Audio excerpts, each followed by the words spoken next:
Alright, so let me give you a quick overview how turn 1 flowed, just how the game flows. I have my battalion headquarters there, and then I have my company headquarters there. What we did is we rolled for initiative, the Americans, and we roll 1d6, and then add any modifiers, and the Germans won this particular one.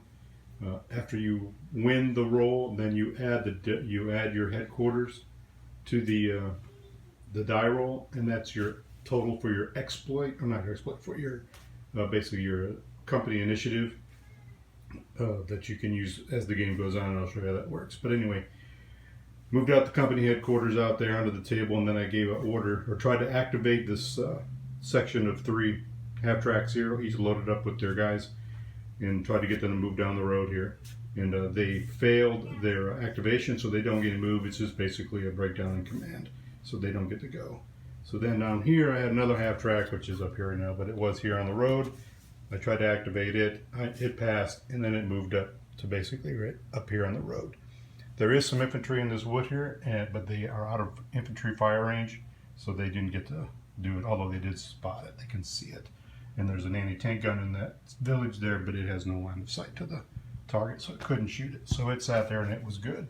Then I tried to, and because this command range is only 8 inches, he was out of command, so in order to get him to move, I had to spend one of those advantage rolls that I had, initiative basically. I added an additional one to it, so it basically, I forced them to make them give a command to the unit out of command. Then this half-track down here, I did the same thing, and it's out of command, so I had to spend a point there. They also didn't make it. They didn't get the required activation roll of 7, but they got a 6. So I used another one of those advantage points that I had on the HQ, which lets me put a +1 to the die roll. It activated, so it rolled the helo. As soon as I got to this point, this AT gun down here, defensive, fired at it, long range, shot at it. It's a reactionary fire, and it was a bunch of minuses. So it shot and missed. So it continued on to its point, which was right there. And then that was all the movement. There was no other defensive fire. I did move my company HQ here, and then I deployed my 81mm motors behind the hill, and I moved a spotter up from the HQ. He came up into the woods there. It's a spot for these motors. And that was the end of the American phase, basically. Then I went over to the American phase. That was in the German phase, going to the American phase. They really didn't have anything here. These guys in the woods, this unit moved and spotted and did spot 1 unit in those woods there, but they are out of range to shoot. Plus now they have cover, so they didn't do any defensive fire. And again, these infantry were out of range to shoot at that half-track. So that was the end of it for both sides. Then came the exploit phase, and I had remaining points or exploits. And with the exploit phase, you can basically just take any unit of up to 6, or any combat group of up to 6 units. So even though there's 4 guys in each 4 units in each one of these, because they're loaded, they count as 1, 2, 3.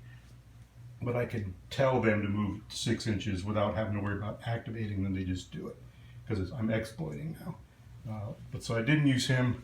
I wanted to get, because the plan is to pin these Americans and these Americans down, and then do a sweep here. And I have some Panzer IVs that are going to come on later as well.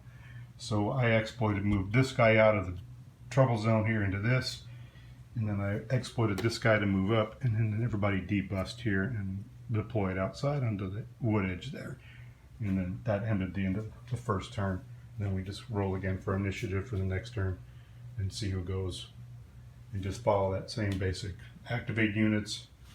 If they don't make the activation roll, as long as it's a 5 or a 6, you can add your what's it called? It's your headquarter impetus to it, and then bump it up to it so it's a 7 or better, so they do activate. And then you just move, just standard movement, 6 inches or whatever. And then if somebody doesn't make it, if they're out of range, you got to use the impetus to bump them up to force them to move. But that's how the first turn went, and I may do another video and show you how it goes later on once we start getting into some combat.